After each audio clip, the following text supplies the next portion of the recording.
Efésios capítulo 1, do versículo 3 ao versículo 14, todos encontraram? Amém?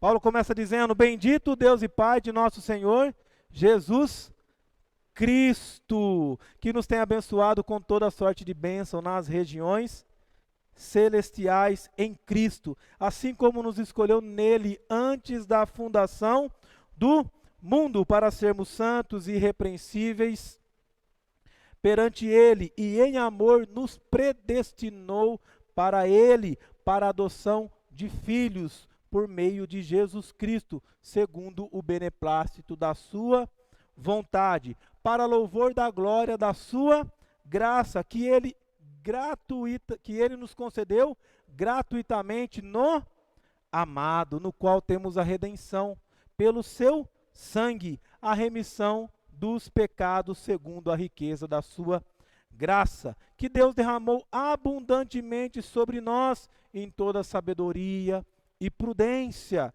desvendando-nos o mistério da sua vontade, segundo o seu beneplácito que propusera em Cristo, de fazer convergir nele, na dispensação da plenitude dos tempos, todas as coisas, tanto as do céu como as da terra. Nele digo, no qual fomos também feitos herança, predestinados, segundo o propósito daquele que faz todas as coisas conforme o conselho da sua vontade, a fim de sermos para louvor da sua glória, nós os que de antemão esperamos em Cristo, em quem também vós, depois que ouvistes a palavra da verdade, o evangelho da vossa salvação, tendo nele também crido, fostes selados com o Santo Espírito da promessa, o qual é o penhor da nossa herança, até ao resgate da sua propriedade, em louvor da sua glória. Curva a tua cabeça mais uma vez, por favor, e feche os teus olhos. Amado Deus, nós queremos mais uma vez agradecer ao Senhor por essa noite. Muito obrigado pelos meus irmãos aqui presentes, obrigado também pelos nossos irmãos que estão conectados conosco online, que o Senhor nos abençoe, que o Senhor fale ao nosso coração. É no nome santo de Jesus que oramos e clamamos a Ti. Amém.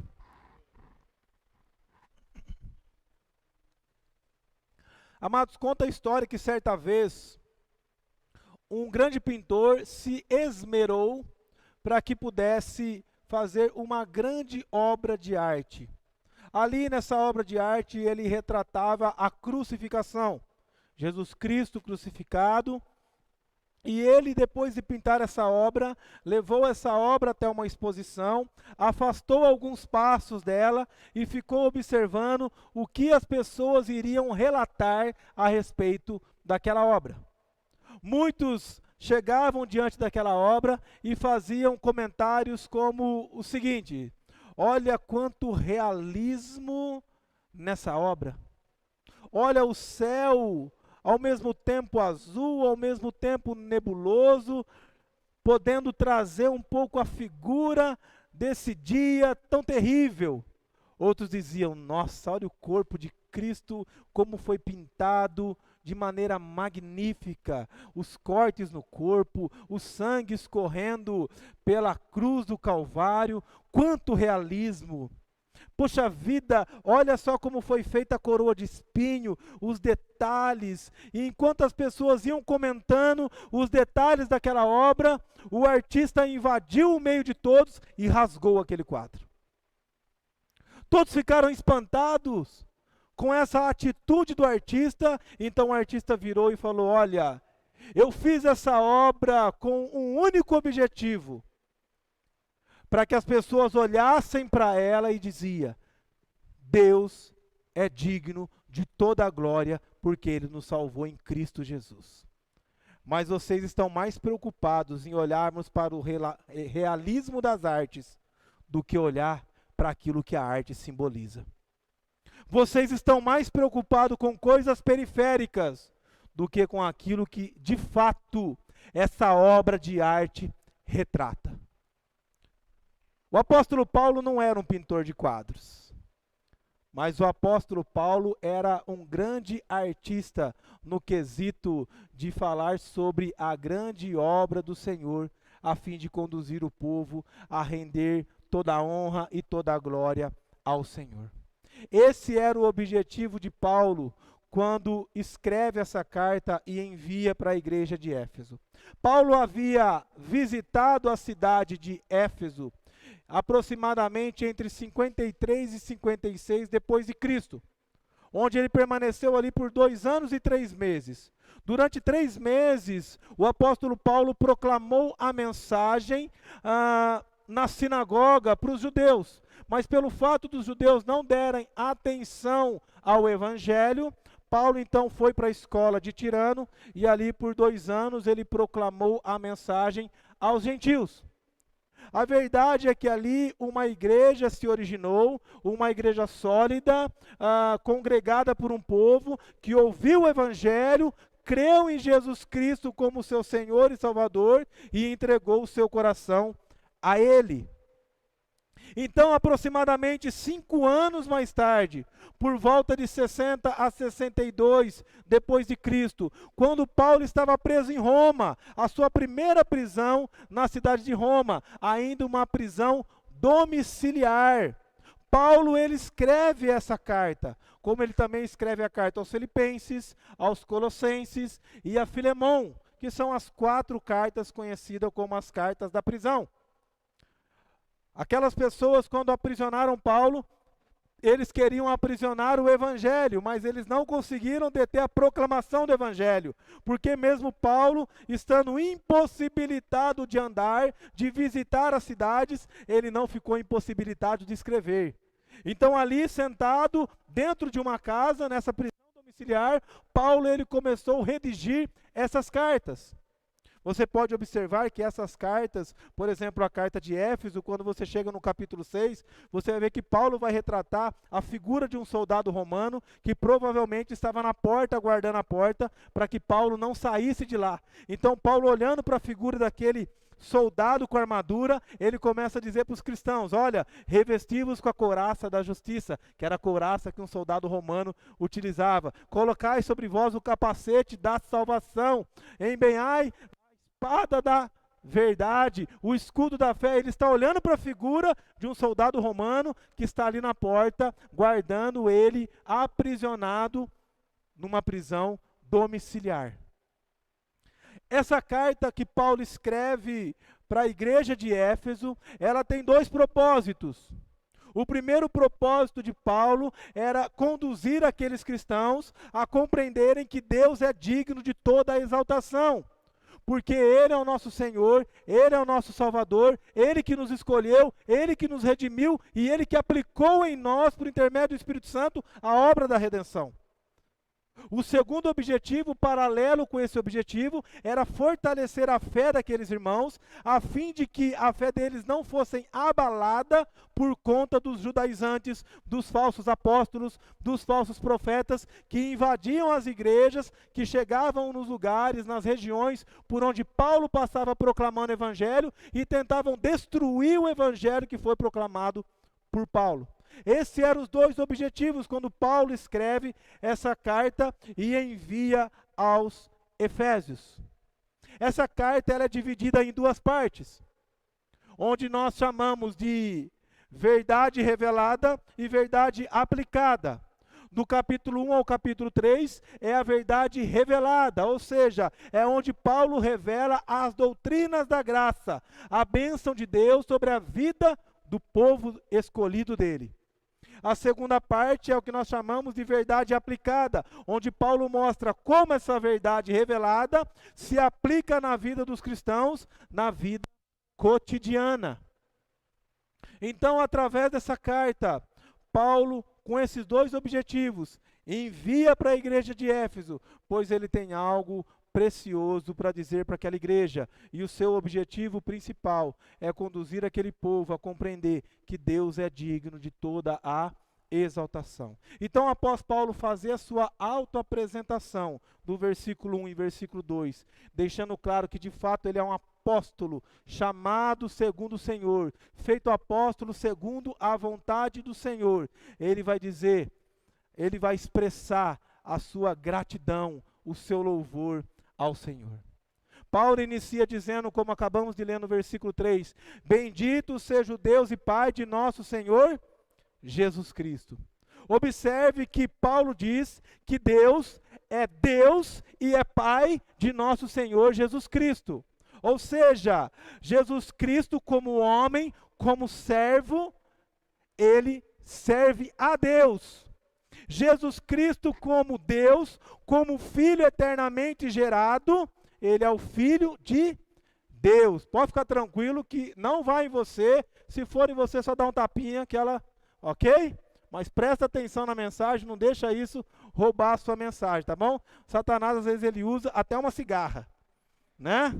Então tome cuidado com isso aí. Enfim, amados, retomando aqui o raciocínio, entenda, o objetivo de Paulo é mostrar as duas naturezas de Cristo. Jesus Cristo como homem é servo de Deus. Jesus Cristo como Deus, ele é filho porque ele foi eternamente gerado pelo Pai. São as duas naturezas de Cristo. Então, bendito o Deus e Pai de nosso Senhor Jesus Cristo. Por quê? Ele vai dizer, o que ele diz aí no restante do versículo? Que nos tenha abençoado com toda sorte de bênção espiritual. Veja que Paulo deixa claro que a bênção que nós recebemos é uma bênção espiritual, não é uma bênção ordinária, é uma bênção extraordinária, porque não é uma bênção que vem da vida comum, é uma bênção que vem da região celestial em Cristo Jesus. Onde é a região celestial? Onde habitam os anjos, onde Deus profere as suas ordens, e as ordens do Senhor é executada na terra, conforme a vontade do Senhor. Então o que Paulo está dizendo, bendito seja Deus, que nos tem abençoado espiritualmente. Não são bênçãos comuns, não são bênçãos que muitas vezes o mundo partilha como a bênção comum, do sol, da chuva, mas são bênçãos espirituais, derramadas em nós em Cristo. Paulo, o objetivo dele, como eu já disse, é mostrar para esses cristãos que Deus tem nos abençoado espiritualmente, que tem cuidado de nós espiritualmente, para que nós possamos olhar para isso e rendamos toda a honra e toda a glória ao Senhor. O objetivo de Paulo é que aqueles cristãos compreendessem que Deus é digno de toda a glória. E é esse tema que eu quero conversar com você nessa noite. Deus é digno de toda a exaltação. Deus é digno de todo louvor, por causa do quê? Por causa das bênçãos espirituais que Ele tem derramado sobre a minha vida, sobre a sua vida. E quais bênçãos espirituais são essas? Paulo vai listar aqui 3 bênçãos espirituais. Se você observar, você vai ver que essa carta, esse parágrafo que acabamos de ler, ele é dividido em 3 partes. Do versículo 4 ao versículo 6, Paulo vai falar sobre aquilo que Deus fez por nós. E do versículo de número 7 ao versículo 12, Paulo vai falar o que Deus fez por nós através de Cristo. E do versículo 13 ao versículo 14, Paulo vai falar o que Deus fez por nós por intermédio do Espírito Santo. Ou seja, Paulo ele apresenta as bênçãos espirituais do Deus Trino. O Deus Trino que age na sua soberania, que manifesta a sua glória por intermédio de Cristo e que aplica em nossos corações por intermédio do Espírito Santo. Então, observando isso, você vai também entender que cada movimento pelas pessoas da Trindade, se você olhar no versículo de número 6, olha só o que ele diz, para louvor da glória da sua graça. Qual que é o objetivo daquilo que Deus fez? Para louvor da glória de sua graça. Se você observar o versículo de número 12, vai dizer assim, a fim de sermos para louvor da sua glória. Qual que é o objetivo? Exaltação, louvor e glória ao nome do Senhor. Se você olhar no versículo 14, no finalzinho diz, em louvor da sua glória. A ação de Deus, a bênção espiritual de Deus derramada sobre o seu povo, tem como objetivo o quê? O louvor da sua glória. É olhar para o Senhor e dizer: Senhor, tu és digno de toda exaltação. E quais são essas bênçãos? Por que que Deus é digno de toda a exaltação? Primeiro, porque Ele nos escolheu. Veja só o que Paulo vai dizer no verso de número 4. Assim como nos escolheu nele. Observe algo muito importante aqui. O verbo escolher vem de um termo grego que significa tomar para si. Deus tomou para si quem? Se você observar, você vai ver que esse verbo, ele é precedido pelo pronome nos. Nos quem? Paulo está dizendo, tanto ele quanto os destinatários da carta. Paulo está dizendo, olha, assim como escolheu a mim e escolheu vocês. O que Paulo está dizendo é que dentre toda a humanidade, Deus escolheu ele e escolheu os seus irmãos em Éfeso. Por isso, bendito seja o nome do Senhor por conta disso. E a pergunta é, quando Deus fez essa escolha? Paulo diz, antes da fundação do mundo. Antes de Deus criar todas as coisas, Ele escolheu o seu povo. Ele escolheu aqueles que ia salvar por intermédio de Cristo Jesus e ia aplicar a salvação por intermédio do Espírito Santo. A escolha se deu na eternidade. A escolha se deu antes de você existir. Então essa escolha não está baseada naquilo que você iria realizar, mas essa escolha está baseada naquilo que Deus realizaria na sua vida. Isso fica muito evidente porque o versículo 4 ainda diz assim, ó, para sermos santos e irrepreensíveis perante Ele. Ou seja, Deus, Ele não te escolheu porque você era santo. Ele te escolheu para você ser santo. Ele não te escolheu porque você era irrepreensível. Ele te escolheu para ser irrepreensível. Veja que o mérito da escolha de Deus não está em nós. Não é porque Deus, na sua presciência, anteviu que você aceitaria Ele como Senhor e Salvador. Não é porque Deus, na sua presciência, anteviu que um dia você iria entrar numa igreja e você iria aceitá-lo como Senhor e Salvador e você iria se esforçar por viver uma vida de santidade, por ser uma pessoa irrepreensível, que Ele falou assim, olha, esse merece ser escolhido. Poxa vida, eu vou escolher o Raniel. Eu vou escolher o Edmar, porque eu já vi que um dia eles irão se arrepender. Deus não escolhe porque antevê arrependimento e fé. Deus escolhe porque Ele gera arrependimento e fé.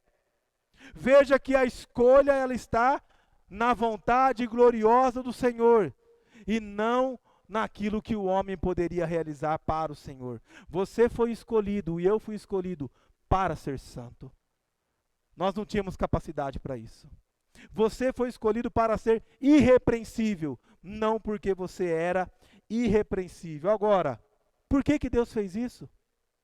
Paulo vai dizer, e em amor nos predestinou para Ele, para a adoção de filhos. Veja que aqui a expressão predestinou, ela significa predeterminou. Predeterminar, ou seja, na sua infinita graça e misericórdia, na eternidade, Deus predeterminou o seu futuro. Quem você seria? Se você pertenceria a Ele ou não? E isso aconteceu com base em quê? No amor de Deus. E em amor nos predestinou. Mais uma vez, Ele não fez isso porque anteviu algo em você. Ele fez isso porque Ele te amou. Antes de você existir, antes de você dar os seus primeiros passos, antes de você fazer as suas primeiras escolhas, antes de você tomar as suas decisões, antes de você passar por essa porta, antes de você fazer uma oração, antes de você meditar na palavra do Senhor, antes de você cair de joelhos e declarar que Ele é seu Salvador, Ele te amou, e é por isso que você fez isso. Não é porque você fez isso que Deus te amou. É pelo fato dele ter te amado, que ele te escolheu, que ele transformou tua vida e levou você a fazer isso. Veja que quando nós olhamos para essa obra do Senhor, nós declaramos o que? Deus, tu és digno de toda a glória, tu és digno de toda exaltação. Eu não passei por aquela porta e estou sentado nessa cadeira porque eu sou melhor do que as pessoas que aqui não estão. Porque eu sou mais inteligente e eu entendo que buscar a Deus é melhor do que não buscar. Não, não, não, não. Não tem mérito nenhum em mim e você. Você está aqui por causa da graça e misericórdia do Senhor pela sua vida. Porque na eternidade, antes de você nascer, Ele te amou. Esse amor é incondicional. Esse amor, ele é um amor extremamente supremo. E por que que ele nos predestinou? Para sermos seus filhos. Esse era o desejo do Pai.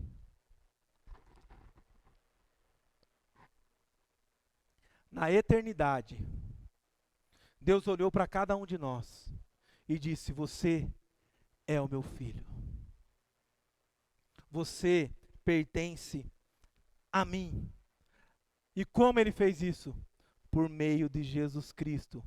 E veja que ele vai dizer: segundo o beneplácito da sua vontade. Essa palavra, né, estranha, beneplácito, na verdade ela é bem simples, significa bom prazer, bom querer. Segundo a sua boa vontade. Não é segundo os seus méritos. Amados, está ficando claro para você isso? Que você não tem participação alguma na decisão de Deus em te salvar? É Deus que te escolheu dentre toda a humanidade. Deus escolheu você. E isso deve impulsionar você a olhar para o Senhor e falar assim: Deus, tu és digno que eu te exalte, hoje e para todo sempre. Porque dentre muitos o Senhor olhou para mim na eternidade e disse: você será o meu filho amado. Você será o meu escolhido para ser santo e para ser irrepreensível, segundo o meu querer, segundo a minha vontade. E vontade aqui é o que nós chamamos de vontade decretiva, é o decreto de Deus. Deus decretou na eternidade que você e eu pertenceríamos a Ele. Entenda essa verdade, meu irmão. Entenda essa verdade, minha irmã.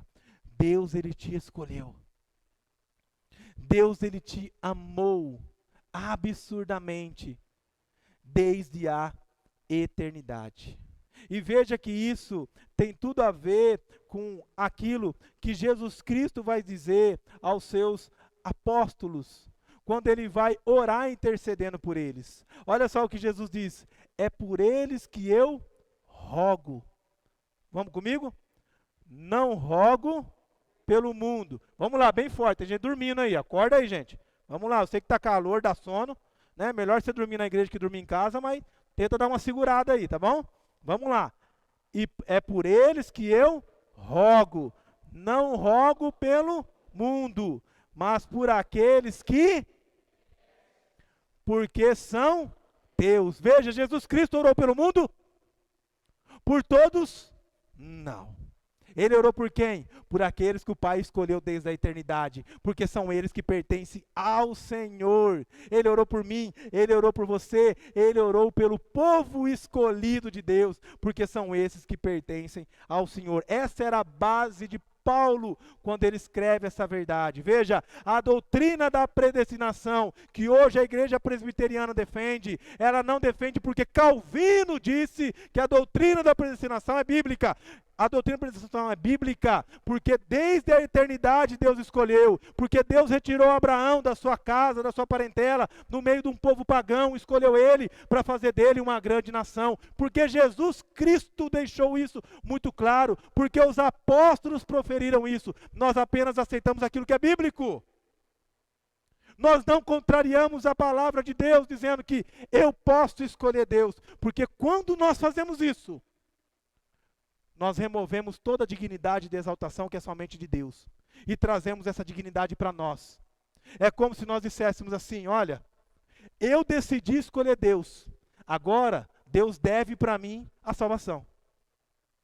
Nós fazemos de Deus o nosso devedor. E é como se Deus olhasse para nós e falasse assim: olha, você é digno de salvação, você é digno de exaltação, porque você fez uma boa escolha. Então, você merece ser salvo. E o que Paulo está dizendo aqui, com base naquilo que Cristo disse, com base naquilo que os profetas declararam, é que Deus, desde a eternidade, escolheu com base no seu amor incondicional, na sua graça. Não tinha mérito nenhum no homem, era exatamente um plano eterno, glorioso do Senhor. E quando compreendemos isso, devolvemos a glória para quem é digno. E quem é digno de toda exaltação? Deus. Ele é digno pela minha vida, Ele é digno pela sua vida. Essa era a primeira verdade que aquele povo precisava compreender e que eu e você nessa noite precisamos compreender. A segunda verdade que nós precisamos compreender, que Paulo vai deixar muito claro, é que Deus é digno de toda exaltação, porque Ele nos redimiu. Olha só o que Paulo vai dizer no versículo de número 7, no qual temos a redenção. No qual quem? Veja que no versículo anterior ele falou sobre o amado. Na sua Bíblia, amado está com A maiúsculo aí? Amado é uma referência a Cristo. Cristo é o amado, no qual, mediante ele, nós somos transformados. E Paulo vai dizer assim, no qual temos a redenção, pelo seu sangue. Amados, é curioso quando nós olhamos aqui para o texto bíblico, aí analisamos os verbos, você vai ver que do versículo 4 até o versículo 6, todos os verbos estão no passado, mostrando aquilo que Deus realizou na eternidade. O que Deus fez por mim e por você na eternidade. O que Ele fez? Nos escolheu. Agora, do versículo 7 até o versículo 12, todos os verbos aqui estão no presente, mostrando o quê? Que aquilo que Deus realizou no passado, Ele executou no presente por intermédio de Cristo Jesus. E o que Ele executou no presente? Paulo está dizendo aqui, no qual temos a redenção pelo seu sangue. O que Ele fez? Nos redimiu. O verbo aqui, redenção, vem no termo grego apolitrosis, e esse termo literalmente significa libertar alguém mediante o pagamento de um resgate. Ou seja, não havia outra maneira de você ser perdoado dos seus pecados. Deus, ele não podia simplesmente declarar pelo fato dele ser Deus, dizer assim, olha, está perdoado, e ponto final. Aqui quem manda sou eu, quem criou todas as coisas sou eu, e eu estou decidindo que eu vou perdoar, e ponto final. Deus não poderia fazer isso, porque se ele fizesse isso, ele contraria a sua palavra que é imutável. Porque quando ele disse para Adão e Eva que se eles comessem do fruto da árvore do conhecimento do bem e do mal, eles morreriam, Deus cumpriu a sua palavra. E haveria apenas uma maneira de trazer o seu povo escolhido na eternidade de volta para si. E essa maneira era através da onde? Do sangue de Jesus Cristo. Era o pagamento pelo resgate da vida dos seus escolhidos. E Deus vai pagar. Nossa vida custou algo valioso para o Senhor. Ela custou o sangue de Jesus Cristo na cruz do Calvário. Ou seja, assim como o cordeiro foi morto, para que o povo fosse liberto do Egito, e o anjo da morte não os visitasse. Assim como o cordeiro era morto, e o seu sangue era derramado sobre o altar, no lugar santo dos santos, como expiação do pecado do povo. Assim o sangue de Cristo foi derramado na cruz, no madeiro, para que de uma vez por todas os nossos pecados fossem perdoados, para que fôssemos purificados. Veja, todo o sacrifício do Antigo Testamento apontava, tipificavam a Cristo, que segundo João Batista é o Cordeiro de Deus que tira o pecado do mundo. Não foi por outro meio, a não ser pelo sangue de Cristo. É mais ou menos o que Pedro disse aos seus destinatários, quando falou assim, leia comigo, sabendo que não foi mediante como prata ou ouro,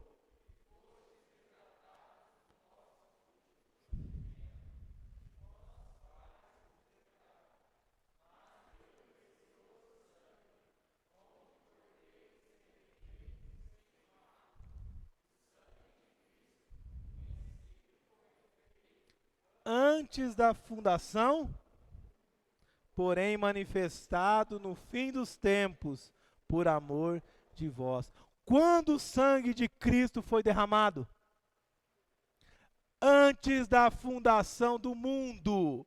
Quando Deus nos escolheu? Antes da fundação do mundo. Então, antes de você vir à existência, Deus já havia te salvado. Por isso que a salvação não é mérito seu.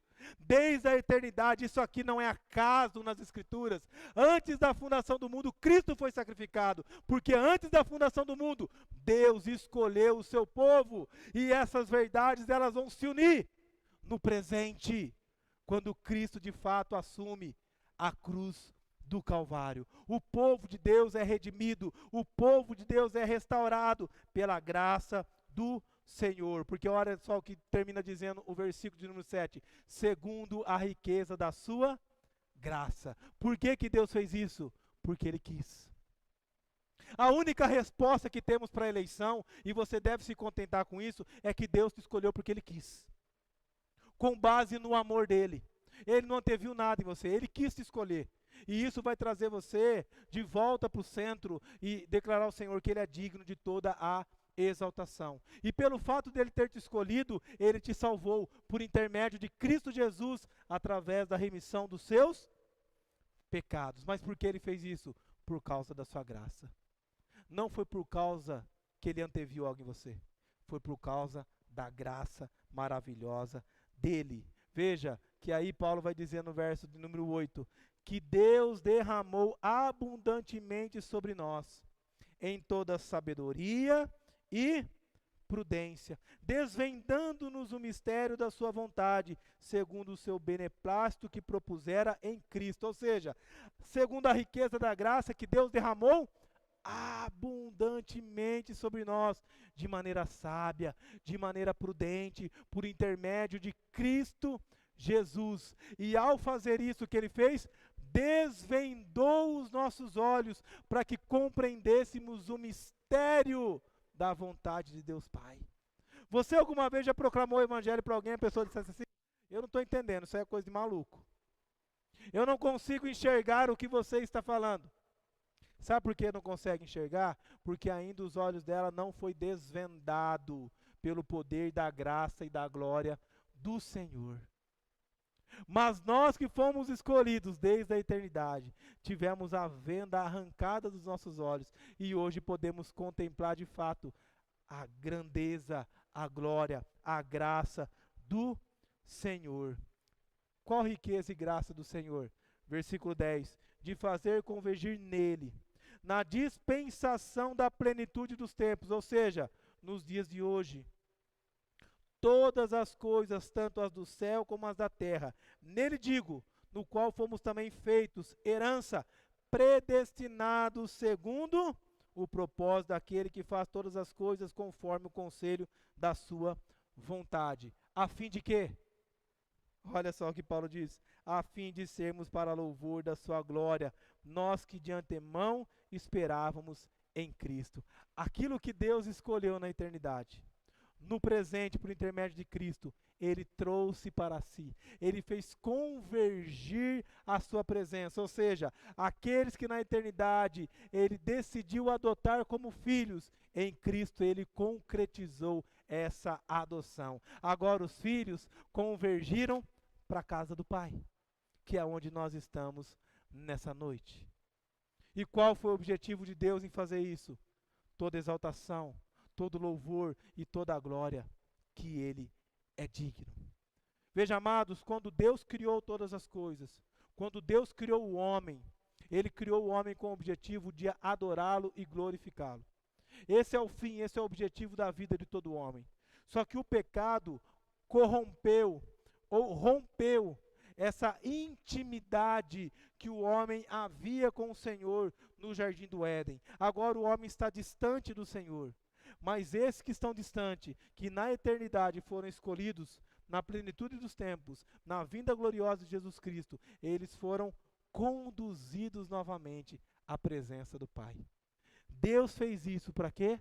Para que eu e você hoje olhássemos para essa obra e declarássemos: Deus, tu és digno de toda exaltação.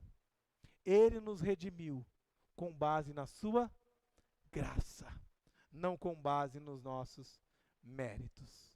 E por fim, Paulo vai deixar claro que Deus é digno de toda exaltação, porque Ele nos selou. Olha que coisa maravilhosa. Paulo havia dito: Deus escolheu vocês na eternidade, Deus restaurou vocês na plenitude dos tempos por intermédio de Cristo Jesus, e Deus selou a obra de Cristo Jesus no coração de vocês por intermédio do Espírito Santo. Olha o verso de número 13, ele diz assim: em quem também vós, depois que ouvistes a palavra da verdade, o evangelho da salvação, tendo nele também crido, fostes selados com o Santo Espírito da promessa. Veja, como eu disse no início da mensagem, Paulo proclamou o evangelho naquela cidade. O que é o evangelho? É Jesus Cristo. O evangelho fala sobre o nascimento, sobre a vida, sobre o ministério, sobre o sofrimento, sobre a morte, sobre a ascensão, sobre a glorificação de Cristo. Isso é o evangelho. E quando aqueles homens e mulheres da cidade de Éfeso ouviram a proclamação do evangelho, os seus corações foram abertos pela graça do Senhor. Eles foram transformados. E ali uma igreja forte e genuína se constituiu. E pelo fato deles terem crido no evangelho, Paulo vai dizer que eles foram selados com o Santo Espírito. E eu gosto muito desse termo. Porque a expressão selo, nos tempos antigos, nos dias que Paulo está usando sobre isso, tinha 3 propósitos. O primeiro propósito era autenticar a carta que estava sendo enviada. O segundo propósito era que ela não fosse violada. E o terceiro era mostrar a quem pertencia. Ou seja, o que Paulo está dizendo aqui para aqueles cristãos, que uma vez que eles foram escolhidos na eternidade, que eles foram redimidos pelo sangue de Cristo, agora eles pertencem ao Senhor. Eles são invioláveis, a salvação deles é inviolável, porque o Espírito Santo selou sobre o coração deles a salvação eterna. Eles pertencem a Deus, eles de fato são filhos de Deus.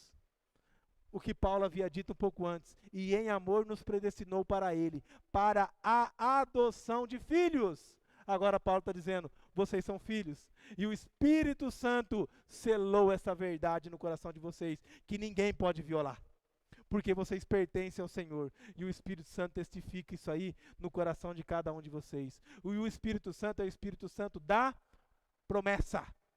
Que promessa? A promessa que foi feita pelo Senhor Jesus Cristo. Quando o Senhor Jesus Cristo disse aos seus discípulos, lá em João 14, ele diz assim, vamos lá, leia comigo: e eu rogarei ao Pai, e Ele vos dará outro Consolador, a fim de que esteja para sempre convosco, o Espírito da verdade, que o mundo não pode receber, porque não o vê, nem o conhece. Vós o conheceis, porque Ele habita convosco e estará em vós. O Espírito Santo da promessa que foi feita por Cristo Jesus atingiu o coração do povo escolhido de Deus, selando essa gloriosa verdade, que segundo Paulo no verso 14, ele vai dizer: o qual é o penhor da nossa herança, até o resgate da sua propriedade. Sabe o que significa penhor? Penhor da herança? Entrada. A primeira parcela. Essa expressão era utilizada quando iam comprar animais. E aí a pessoa falava: olha, você precisa dar uma entrada. É o penhor. Ou quando iam comprar uma noiva. Nessa época, as noivas eram compradas, né? Então ia lá e pagava a primeira parcela para o pai. O dote pagava a entrada. E o que Paulo está dizendo? Presta atenção. O qual o Santo Espírito da promessa é o penhor da nossa herança. Ou seja, nós já recebemos a entrada. Nós já recebemos a entrada da nossa herança. Ou seja, o cristianismo não fala apenas sobre aquilo que você vai desfrutar no futuro, mas fala sobre aquilo que você já desfruta no presente, porque isso já foi concedido a você. Viver com o Senhor, ser transformado, ter uma vida de fé, ser santificado, viver certo da vida eterna, já é algo que o Espírito Santo comunicou ao seu coração. Isso já pertence a você. E por que ele fez isso? Segundo Paulo, em louvor da sua glória. Deus selou o coração dos seus escolhidos e remidos para louvor da sua glória. Então entenda uma coisa, meu irmão e minha irmã. Você que está aqui nessa noite, hoje, você pode sim viver certo de que você pertence ao Senhor, de que você é filho do Senhor, porque o Espírito Santo selou essa verdade no seu coração. Se você está aqui, é porque você é um escolhido de Deus, porque ninguém declara Senhor se não for por intermédio do Espírito Santo. Se você está aqui, é porque Cristo morreu e derramou o seu sangue pelos seus pecados, e o Espírito Santo testificou isso ao seu coração. É o que Paulo vai dizer aos Romanos, lá no capítulo 8, versículo 6, quando ele diz que o próprio Espírito testifica onde?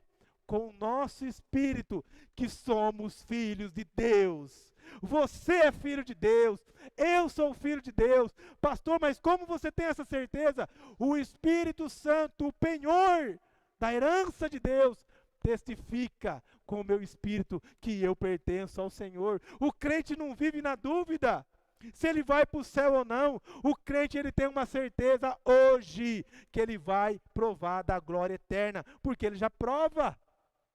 Ele já recebeu a entrada da primeira parcela. Assim como o selo simbolizava, hoje também nós podemos viver cientes de que nós somos propriedade de Deus. Você não pertence a esse mundo. Você não é dono do seu próprio nariz, como muitas vezes você diz. Você não faz da sua vida o que você quiser, porque a vida não é tua. A tua vida foi comprada pelo sangue precioso de Cristo. A tua vida pertence a Deus. Então, quando você diz essa frase maldita, eu faço o que eu quero com a minha vida, a vida não é tua.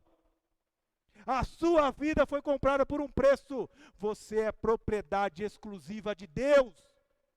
Você não tem direito de fazer o que você quiser com sua vida. Pesado isso, não é, irmãos? Mas a gente não pensa sobre essas coisas.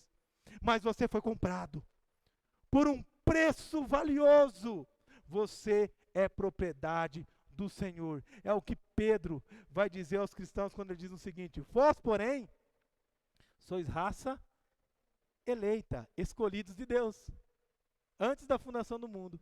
Vocês são sacerdócio real. Podem entrar livremente, porque vocês foram escolhidos para serem santos e irrepreensíveis. Vocês são a nação santa. Agora, povo de propriedade exclusiva de Deus. Quem que é o povo que pertence a Deus? A igreja. Sou eu e você. Nós pertencemos ao Senhor. Você tem um dono, e o seu dono é um dono gracioso, é um Deus maravilhoso, é um Deus misericordioso, que enviou o Filho dele para morrer pelos seus pecados. Hoje eu e você podemos viver certos de que a nossa salvação é inviolável. Eu e você não perdemos a vida eterna, não perdemos a salvação, porque o Espírito Santo selou em nosso coração. É mais ou menos o que o próprio apóstolo Paulo vai dizer aos romanos quando ele diz assim: porque eu estou bem certo de que nem a morte, nem a vida, nem os anjos, nem os principados, nem as coisas do presente, nem do porvir, nem os poderes, nem a altura, nem a profundidade, nem qualquer outra criatura pode fazer o quê? Poderá separar-nos do amor de Deus que está em Cristo Jesus, nosso Senhor. Não há nada que pode tomar você dos braços do Pai. Não há nada que possa remover você dos braços do Pai. Pastor, e os meus pecados? Cristo cravou todos eles na cruz do Calvário. Cristo pagou pelo preço de todos os seus pecados, porque Deus na eternidade Ele te escolheu e isso foi aplicado no seu coração. Então hoje nós já recebemos a entrada da nossa herança. E sabe qual é a entrada? É viver certo de que você desfrutará da eternidade. Que coisa maravilhosa, amados. Eu não sei como que você recebe essa palavra no seu coração, essa verdade bíblica. Quando eu olho para isso, o que resta a mim é dizer: Deus, Tu és digno de toda exaltação por aquilo que o Senhor fez por mim. Eu não poderia fazer, mas o Senhor fez. O Senhor me escolheu, o Senhor me redimiu e o Senhor selou essa obra maravilhosa no meu coração. Eu pertenço a Ti. Eu não tinha nada para te oferecer, o Senhor me amou. O Senhor cuidou da minha vida. Eu quero concluir essa mensagem deixando isso claro ao seu coração. Amados, Deus Ele te amou incondicionalmente e continua te amando a cada dia. Jesus Cristo morreu por você na cruz do Calvário e tudo isso foi feito para que você hoje vivesse a sua vida a cada segundo dizendo: Senhor, Tu és digno de toda a exaltação. Porque o Senhor me resgatou, o Senhor me salvou.